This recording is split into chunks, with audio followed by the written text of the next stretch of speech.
Estamos en un tiempo donde en algunos momentos parecemos como máquinas, ¿no? Estamos como automatizando todo, la tecnología avanza, el ser humano parece no parar, no para, no para, no para. Y muchas veces dejamos de sentir y dejamos de expresar lo que sentimos, de transitar por esas emociones. Y por eso quiero que hoy conversemos sobre este tema de la emocionalidad y de tantos bloqueos y barreras que nos ponemos en la vida para de verdad crecer y avanzar y no sentirnos estancados. Entonces, para empezar, Robert, yo te quiero preguntar en este momento, ¿tú cómo ves todo este tema de la emocionalidad y por qué se habla tanto ahora, por ejemplo, de la inteligencia emocional? Claro, la inteligencia emocional es una manera de establecer un puente entre la esfera mental y la esfera emocional.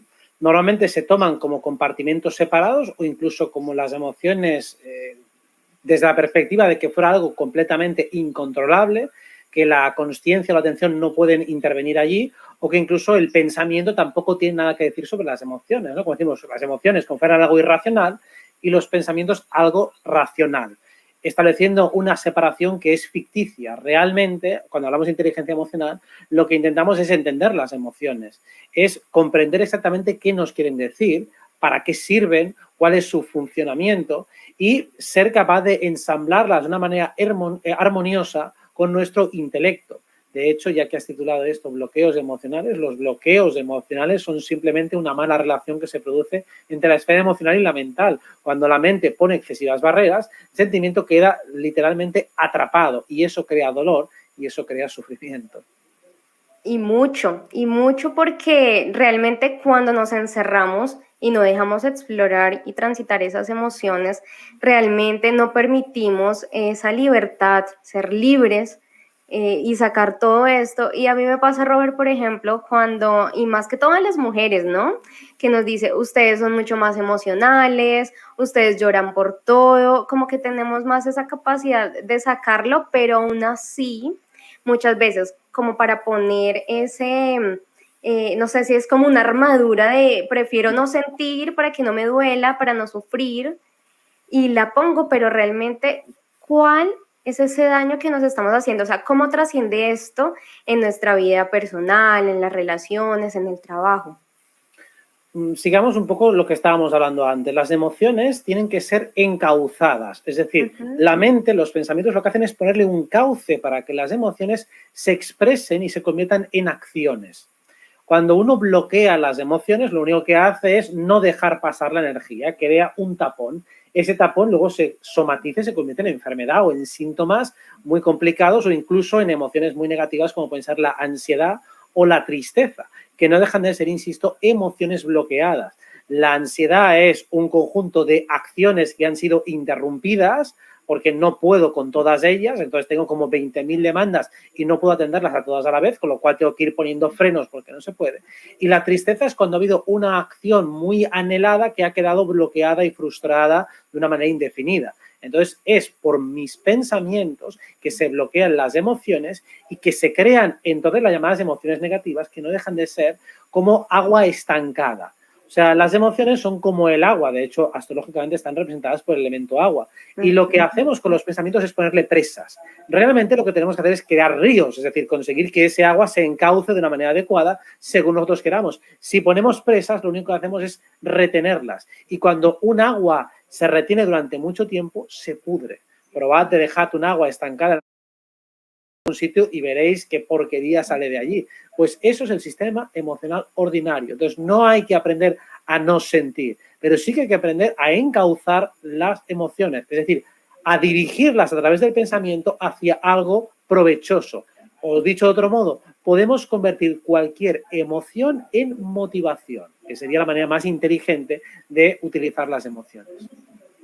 Wow, Robert, mira que ahorita que estábamos conversando antes de iniciar el envío, y Eduardo me decía, por ahí en el chat dicen que cómo mantenernos motivados. Y justo, pues tiene mucho que ver y coincide con lo que acabas de mencionar, y es que la gente necesita precisamente esto de, ok, sé que me pasa algo, lo siento, a veces no sé cómo expresarlo, no entiendo, digamos, específicamente en mi cuerpo y en mi mente qué me pasa, porque si no se estudia el ser humano, si no estás muy metido en estos temas de la metafísica, la inteligencia emocional y demás, pues no tienes un conocimiento e incluso le puedes dar nombres que no corresponden. O puedes empezar o decir dentro de ti es que me pasa esto, pero en realidad te pasa lo otro. Entonces ahí también cómo nos damos cuenta y cómo identificamos, así si de pronto no entrar en muchos estudios metafísicos como tal o del tema, pero así no sé, empíricamente, ¿cómo me puedo dar cuenta que tengo un bloqueo? Claro, primero cuando ninguna de las opciones que planteo como respuesta me satisface. Es decir, si yo no consigo encontrar una motivación, significa que mi emoción está rebotando entre paredes. Esas paredes son las llamadas creencias limitantes o pensamientos limitantes. Si no quieres llamarle creencia, llámale pensamientos. Pero tienes ideas que están actuando como obstáculos. Entonces, esto ocurre muy a menudo a partir del proceso de racionalización, es decir, prácticamente la estructura de cualquier creencia limitante es equivalente a cualquier tipo de racionalización objetiva que te dice por eso no puedes conseguirlo, eso no puedes hacerlo, eso es inviable. Vale, perfecto, tu emoción queda bloqueada. Se te corta el rollo que decimos aquí, o se corta el flujo de energía, se corta tu motivación en definitiva. Incluso una emoción de rabia puede crear un deseo de respuesta. Digo, vale, esa es una posibilidad de respuesta. No es la más apropiada, pero es una posibilidad. De hecho, es hasta mejor que no reprimirla directamente. Lo que pasa es que luego tengo que aprender a encontrar alternativas. O sea, básicamente el problema de las emociones está en el pensamiento, no en las emociones. Las emociones es un sistema bastante perfecto. De hecho, como paralelismo, las emociones se parecen mucho al cuerpo. El cuerpo en sí mismo tiene una inteligencia perfecta para regularse. Tú le das porquerías y el cuerpo hace lo posible para digerir los alimentos, hace lo posible para oxigenarte, hace lo posible para corregir cualquier desequilibrio que tú hayas generado. Pasas calor y el cuerpo genera sudor para refrigerarte. Tienes frío y el cuerpo tirita para que te muevas. O sea, tiene unos mecanismos muy inteligentes. Pues nuestro sistema emocional es igual de inteligente. Lo que pasa es que como no lo hemos comprendido, no lo hemos descifrado y desde luego la ciencia moderna tampoco hace el más mínimo esfuerzo en que entendamos cómo funcionan esas emociones, entonces hacemos una mala interpretación y esa mala interpretación es lo que finalmente nos acaba hundiendo. O sea que todo se basa en nuestro sistema de interpretación. Cuando uno mejora ese sistema para entender las emociones y entender lo que está sucediendo, entonces realmente le puede dar un cauce inteligente a sus emociones. Y si quieres podemos entrar en algunos ejemplos. Sí, sí, sí. De hecho, mira, en lo que venías conversando y comentando, por acá había un comentario que dice, no hay que confundir el sentimiento con la emoción. ¿Qué puedes decir al respecto? Sentimiento, como hemos dicho, mejor dicho, no lo hemos dicho, pero el sentimiento es algo mucho más elaborado, que está bien encauzado, que está conectado, digamos, con los chakras superiores y con el chakra corazón, mientras que las emociones vienen de los instintos, están conectadas con chakras más primitivos, especialmente con los 4 primeros, ¿no? Entonces, podemos decirlo que una emoción es una sensación que todavía no está lo suficientemente elaborada, que todavía no ha conseguido pasar a la acción, pero aún así son necesarias. O sea, aunque no estén ordenadas, toda emoción puede convertirse en sentimiento. Así que una emoción no deja de ser como el embrión de lo que luego será un sentimiento si consigue acoplarse y ensamblarse bien con el cuerpo mental. Es decir, que cuando una emoción se acompaña de una idea y esa idea se construye bien dentro de nuestro sistema de interpretación mental, se convierte finalmente en un sentimiento que puede ser amor, puede ser motivación, puede ser empatía. Eso ya son sentimientos porque están perfectamente encauzados, mientras que las emociones son rebotes, son explosiones momentáneas. Wow, Robert, mira que, y eso es algo que yo he estado viendo últimamente, y es que muchas veces decimos las cosas y tenemos una definición de los conceptos, pero realmente es momento de empezar a deconstruirlos y entenderlos realmente qué significa, porque mezclamos, decimos y realmente estamos en una no sé, yo creo que estamos muy enredados también a veces los seres humanos. Parece que la vida es un poco más sencilla de lo que se ve y nosotros la hacemos muy compleja. Entonces, esto como tú nos los explicas está maravilloso y yo te lo agradezco porque son preguntas o son comentarios que parecen muy básicos, pero que a la hora de la verdad pues necesita tener esta explicación de que se interpreta totalmente. Ahora mira, quiero que nos cuentes un poquito en esto de las emociones. Tú hace poquito hiciste un video sobre los sentidos que me llamó mucho la atención y es como realmente entendemos que tenemos varios sentidos y que los podemos poner realmente a nuestro favor, usar a nuestro favor, pero cuando no los conocemos, ¿sí? Cuando no sabemos realmente ni siquiera cómo me siento y utilizo de manera, no sé si negativa, en este caso, como que hay unas energías, yo quiero que nos cuentes un poquito sobre estas energías que hay a través de las emociones. Yo creo que lo mencionaste hace un poquito, pero quiero como que nos profundices un poquito más. ¿Qué hay de todo esto? Porque, a ver, a nivel energético también emanamos pues una energía, una vibración hacia los demás y es cómo nos ven, cómo nos sentimos. Pero hablando del campo energético en cuanto a las emociones, ¿tú qué nos podrías decir sobre eso?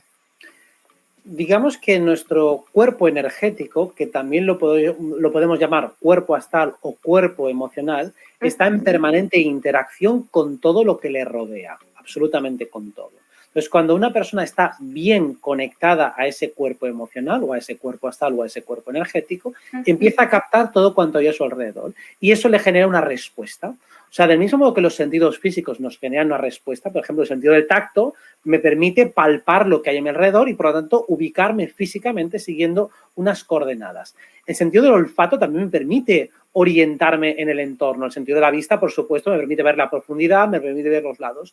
Pues digamos que los sentidos sutiles y el sentido energético, emocional, astral, me permite sentir lo que está a mi alrededor y ver si, por ejemplo, lo que tengo a mi alrededor es amenazante, si es agradable, si estimula un sentido mío u otro, básicamente igual que pasa con los olores, ¿no? Esto que estoy oliendo es apetitoso, ¿me apetece ahora o no me apetece? Porque claro, hemos visto muchas veces que un mismo alimento, según si estás saciado o estás hambriento, te despierta el apetito o más bien te genera una repulsión. Por eso, a la hora de nosotros reaccionar emocionalmente a través del sentido energético respecto a los diferentes acontecimientos o personas, hay que comprender también en qué momento estamos, cómo estamos nosotros energéticamente. A veces nos encontramos muy receptivos, viene alguien con un problema y le atiende con todo el amor del mundo y con todas las ganas. Pero si llevo ya 5 horas y viene un tercero, al tercero ya no quiero ni verlo. Entonces, el problema no está tanto en él, sino en cómo está desaturado mi campo energético. Así que, claro que podemos leer lo que hay afuera, pero siempre tenemos que leerlo en relación a cómo estamos desde dentro. Por eso no podemos ser tan categóricos a la hora de decir esta persona es buena, esta persona es mala, esta persona me vibra o esta persona no me vibra, porque depende mucho de cómo estemos en ese momento. Siempre estamos mezclando energías.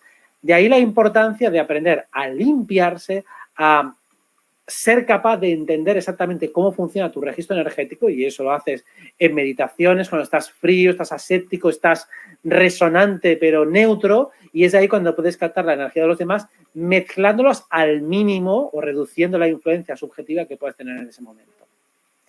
Wow, mira que tenemos esos sentidos y los podemos desarrollar mucho más, ¿sí? Cada uno pues obviamente identificando también cuál es mucho más fuerte, ¿no? Porque yo creo que cada persona tiene como ese don y esa habilidad de reconocer, obviamente en algunos es mucho más fuerte que en otros, entonces chévere también poder identificarlos y desarrollarlos más. Tú dices, se puede hacer a través de la meditación, a través de ese también estar con uno mismo, ese trabajo interno, con el mundo interno. ¿Qué más se podría hacer en este caso, Robert? Y yo no sé si vamos de una vez a hablar sobre el manejo de las emociones o cómo desbloquearlos y las herramientas, porque es que me causa mucha curiosidad cómo realmente nosotros teniendo todo el poder, siendo tan poderosos, muchas veces elegimos precisamente el camino que a nosotros mismos nos destruye. Y aquí es donde tú decías, disculpa, cuando que pronto vemos en la otra persona cuál es el malo, cuál es el bueno, pero a veces nosotros mismos nos hacemos como del malo, o sea, como que nos metemos en ese papel, en ese personaje de yo siempre estoy triste, yo siempre estoy mal, a mí me va mal, o sea, vivo como en el papel de víctima, entonces eso me parece muy, muy, muy interesante que nos lo puedas comentar. Vale, pues vamos a poner algunos conceptos sobre la mesa. Como hemos hablado al principio, lo que permite actuar como contenedor de las emociones es la mente. O sea, la mente tiene suficiente densidad como para actuar como tapón. Entonces, hay muchas personas que, por ejemplo, tapan su sentido emocional hablando mucho, pensando mucho, y es una manera de contenerse. Cuando alguien, por ejemplo, se encuentra muy mal y no quiere sentir, empieza a hablar. Es un mecanismo defensivo precisamente para no sentir. Entonces, mientras voy hablando, consigo dejar de sentir. Cuando realmente lo que tengo que hacer es, no, venga, voy a sentir y voy a sumergirme en ese mundo. Y me sumerjo, y utilizo la metáfora sumergir porque es agua. Es un mundo acuoso realmente y es ahí donde tienes que meterte. De hecho, la mejor manera de conectar con las emociones propias y con las ajenas es estando atento. Claro, si en una conversación tú estás pendiente verdaderamente de lo que dice el otro y no estás simplemente esperando tu turno para ver qué dices tú, entonces estás captando perfectamente al otro y te estás captando perfectamente a ti.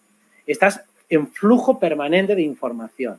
Mientras que si yo no estoy escuchando al otro, ¿qué estoy haciendo? Poner una barrera en mi mundo mental, poner una barrera en mi mundo emocional y por lo tanto no permito que la energía fluya. Cuando no permito que la energía fluya, entonces nos agotamos los dos, porque no hay un intercambio. Si la energía está fluyendo, es decir, las dos personas están atentas, entonces en ese momento hay un intercambio recíproco de energía y es como un agua que va circulando. Y el agua cuando va circulando, entonces la energía se produce esa energía hidráulica. Mientras que cuando uno para, el otro también para, creamos dos búnkers y lo que hacemos es que no circule bien la energía.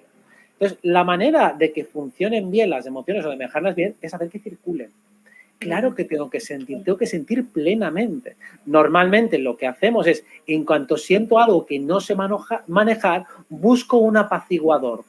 Busco o comer, o beber, o dormir, o aislarme, o jugar, o buscar algún tipo de apaciguamiento rápido, algún tipo de gratificación para evitar esa emoción, sea positiva o negativa. A veces incluso la euforia no la puedo mantener o no la puedo sostener. Cuando uno se permite sentir todo el rato, hay un momento en el que eso fluye, en el que el pensamiento está a favor de esa emoción y cuando eso sucede ya no hay estancamiento, ya no hay dolor y ya no hay sufrimiento porque no puede haberlo. El estancamiento, o sea, el dolor y el sufrimiento vienen del estancamiento. Y muchas veces ese estancamiento se viene reflejado desde nuestras experiencias del pasado, de traumas, de situaciones que no hemos podido olvidar, perdonar.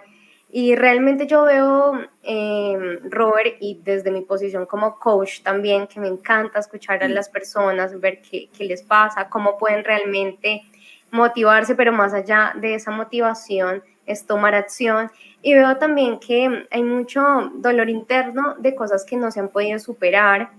¿Y tú cómo ves eso? ¿Cómo se puede trabajar? Porque si bien todo el mundo dice, bueno, ve a terapia, pide ayuda, es como que a veces parece un tema que no es tan sencillo para muchos, porque obviamente incluso me han llegado preguntas como, ¿cómo supero un duelo? Porque realmente es el dolor tan fuerte que pueden pasar días, años y no lo supero. Digamos, cuando no se supera una situación traumática es porque no se ha entendido y codificado de la manera adecuada. O sea, sigue estando en tu psique algún cable suelto, hay una parte que está incompleta. Cuando dice, no, yo lo he entendido, lo he aceptado. Bueno, completamente no. Has entendido una parte, obviamente, pero no toda. Y por eso hay una parte de tu energía, es decir, de tu sistema emocional, que no lo está entendiendo.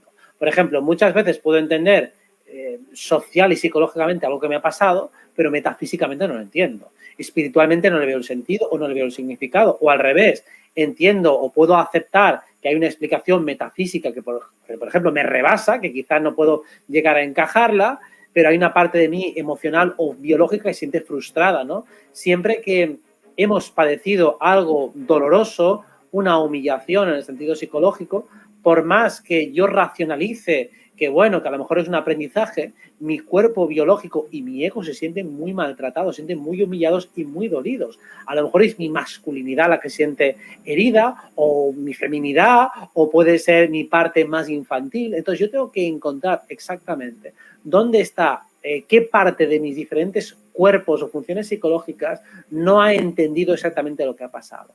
Por ejemplo, vamos a un ejemplo clásico. El niño interior no entiende las racionalizaciones adultas. Al niño interior hay que explicarle las cosas con su lenguaje. O sea, el adulto tú le puedes dar una explicación técnica racional dándole las coordenadas de una manera mucho más obvia. Pero el niño interior se lo tienes que masticar mucho más. ¿Cómo le explicarías a un niño de 3 años que acabas de pegarle una paliza, que la paliza era para... ¿Cómo se lo explicas? ¿Cómo se lo racionalizas? Pues tienes que hablarle a tu niño interior en su lenguaje para que lo entienda. Y una vez que lo entienda, que lo acepte. Y a veces la explicación no es que sea muy convincente, pero por lo menos le da un reparo de, mira, el que te ha pegado es un pedazo de hijo de puta, es un enemigo y simplemente tienes que tener cuidado con ese tipo de gente. ¿Eso en mi interior se lo puedes decir? Claro que se lo puedes decir. Al adulto no. Al adulto tienes que decir, a ver, sí, hay que comprender que todo es una creación nuestra y demás, pero al niño no le puedes decir que es culpa suya. ¿Por qué? Porque no lo va a entender, por mucho que tú se lo digas. Eso, cuando alguien tienes llorando que acaba de sufrir un abuso o lo que sea, dice, pues a ver si te lo has buscado tú, pues así te vas a buscarte una hostia, es un normal, o sea, no es el momento cuando una persona está con el niño interior a flor de piel de darle una charla metafísica y decirle que la luz y la oscuridad son lo mismo y que todo es una proyección de la consciencia y que todo es la fuente. Digo, no, no es el momento. Primero háblale al niño y luego esa explicación metafísica se la das al adulto, pero todas las partes de tu ser tienen que comprenderlo. Si hay una parte que no lo ha entendido, entonces el trauma perdura. Wow, Robert. Mira, súper, súper poderoso lo que nos dices y es importantísimo que a muchos de los que les pasa estas situaciones pues realmente puedan hacer algo porque no es justo uno pasar pues, durante tantos años con esos temores, esos miedos, esos traumas. Creo que de eso se trata precisamente la libertad, liberarse uno mismo de tantas cargas y tanto peso y tantas cosas que a veces realmente nos asfixian y no nos dejan vivir, porque de eso se trata la vida, de vivir. Y ahora quiero darle paso a algunas preguntas que tenemos por acá. La gente estaba súper linda comentando y me encanta que ellos también puedan preguntar. Y vamos a ver, dice por acá Raúl Oscar, ¿puedo desbloquear completamente traumas emocionales con una terapia de hipnosis regresiva? Saludos. Sí, completamente, tal vez algunos no, porque requieren de otros refuerzos con otras terapias o con otros planteamientos, pero en un 90% lo puede sanar prácticamente todo. Y de hecho, si la terapia regresiva se hace bien, puede sanar completamente solo con terapia regresiva. Lo que pasa, claro, que se haga bien significa que dentro de ese estado de hipnosis regresiva o de introspección regresiva, tiene que haber un entendimiento, tiene que haber una comprensión profunda y una sanación de todos los cuerpos involucrados. Si eso se hace, se puede sanar completamente un trauma emocional utilizando esa hipnosis regresiva. O sea, que es una técnica muy buena que además ni siquiera es demasiado complicada de ejercer. Mira, súper, súper interesante. Robert, acá tenemos otra pregunta de Silvina. Dice, hola, buenas tardes. Pregunta, ¿cómo saber si me están sacando la energía? Vampiros energéticos y cómo bloquearlos. Bueno, siempre que hay pensamientos que te avasallan, que no son tuyos y que te autosabotean, hay vampiros energéticos, hay parásitos. Entonces, ahí ya los tienes. O sea, básicamente, cuando tú en tu propia mente no eres capaz de poner orden, o sea, te asaltan pensamientos que no están decididos consciente y voluntariamente por ti, sino que tienen una inercia feroz, eso ya son vampiros energéticos. Entonces, bueno, hay diferentes técnicas para poder bloquearlos y poder expulsarlos. Una así muy gráfica, muy visual y muy sencilla es visualizarse como un trompo girando a muchísima velocidad. Visualizas tu cuerpo energético, le das vueltas y le das vueltas y le das vueltas y te imaginas moviéndote a mucha velocidad. Con eso conseguirás en un momento dado paralizar el efecto parásito.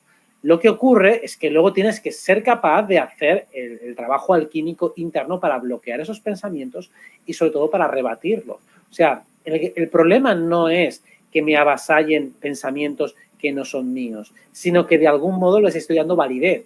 O sea, que hay una estructura mental, hay un soporte a nivel de creencias, hay un marco cognitivo que permite que esos pensamientos arraiguen. O sea, no pienso, no me digas tonterías, pienso, no, me está diciendo algo que es inteligente, algo que es razonable. ¿Y si tu mujer le está engañando con otro? ¿Y si además lo lleva planeando desde hace un año? ¿Y si además tú eres el tonto del pueblo, se están riendo todos de ti? Pues si yo digo, ¿qué tontería es esa? ¿Qué chorrada? No tengo ninguna evidencia ni ningún fundamento, me habría dado cuenta. Si yo rebato eso rápido, entonces el parásito no puede aguantar. El parásito simplemente lanza mierda, lanza porquería. Cuando alguien malmete, decimos, cuando alguien intenta meter cizaña o intenta molestar a los demás, los trolls de internet, ¿qué hacen? Intentan meter mensajes provocadores, mensajes incendiarios, intentan tocarte las emociones, intentan rebatirte.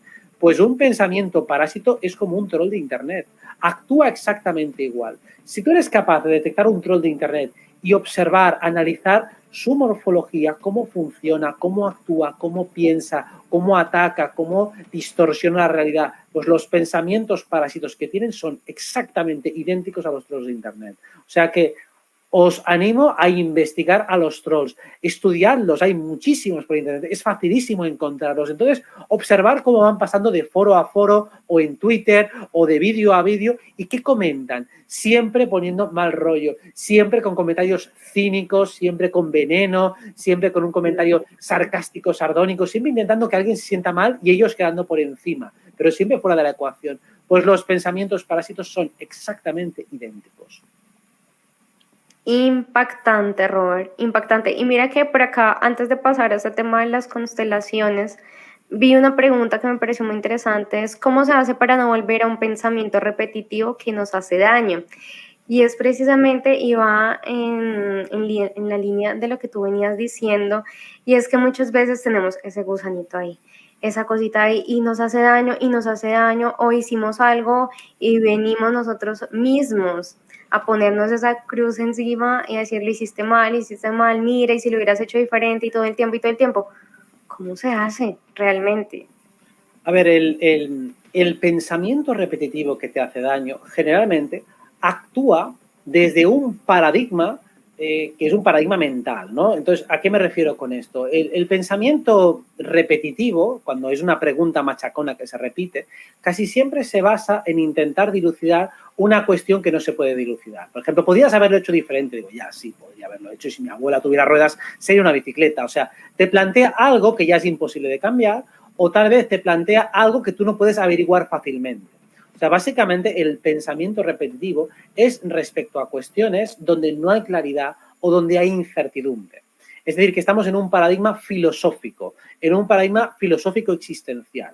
Ese es el bucle de los pensamientos repetitivos. Si hubiera hecho esta otra cosa, habría pasado esta otra. Y si sobre este tema en el que yo me estoy pronunciando tal vez estoy engañado, no tengo toda la información, a lo mejor estoy cometiendo un error. Ese tipo de pensamiento filosófico repetitivo puede ser muy punzante. ¿Cómo se resuelve? Cambiando de paradigma, cambiando un paradigma de acción. Si yo soy un guerrero, no me importa tanto tener la verdad. Me interesa buscar la verdad, me interesa ir en esa dirección, pero no lo voy a dilucidar pasándome 5.000 horas haciendo cábalas cuando tengo una información incompleta. Así que lo que hago en todo caso es investigar para ver si puedo hallar la información completa y sobre todo seguir mi intuición. Si mi intuición me dice por aquí, pues es por aquí.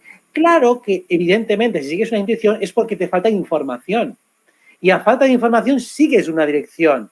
Tomas un camino. En la vida nunca sabes qué te va a pasar cuando tomas un camino. Tomas una decisión y hay incertidumbre siempre, absolutamente siempre. Entonces, ¿de qué viene, de dónde viene ese deseo sobrevenido de querer saberlo todo antes de dar el siguiente paso? ¿De dónde viene ese deseo sobrevenido de querer tener veracidad y certidumbre sobre cualquier cosa cuando nunca se tiene en esta vida? Siempre andamos a tientas completamente. Sí que hay una serie de, más o menos, de expectativas más o menos razonables, pero aún así hay muchas cuestiones que nosotros no podemos dilucidar a priori. Así que me tengo que convertir en guerrero. Cuando soy un guerrero no me importa tanto tener razón ahora porque sé que la tendré más adelante. Sé que el camino me va llevando y me va conduciendo a la verdad. No necesito tener toda la verdad hoy. Quiero llegar a ella mañana. y por eso sigo mi corazón, porque es lo que me va guiando poco a poco. Y si hay errores en el camino, no pasa nada. Se asumen con deportividad. No pasa nada si te equivocas. No pasa nada si fallas. Si hay errores, se corrigen. Si hay obstáculos, se saltan. Pero no puedo estar asustado por si me equivoco. Claro que te vas a equivocar muchas veces, pero si sigues el corazón serán pocas o cada vez serán menos. Claro, somos humanos y somos imperfectos y también estamos precisamente en ese proceso de autoconocernos, de amarnos también un poquito y no darnos tan duro. Yo siempre digo lo mismo, o sea, necesitamos ser más compasivos y generosos con nosotros mismos, Robert, porque todo el tiempo estamos en constante aprendizaje. Y sabes que una de las cosas que yo también he aprendido mucho, incluso también por eso me encanta ver tus videos, la gente con la que compartes en otros espacios, y es que todos los días estamos aprendiendo algo nuevo y que no nos la sabemos todas y que no se trata precisamente de no tener razón, o sea, o de tener la razón siempre, sino de aprender, de ser también conscientes de decir, no lo sé, lo quiero aprender o lo hago de esta manera, pero puede ser mejor o también hay muchas más formas de aprenderlo y de hacerlo.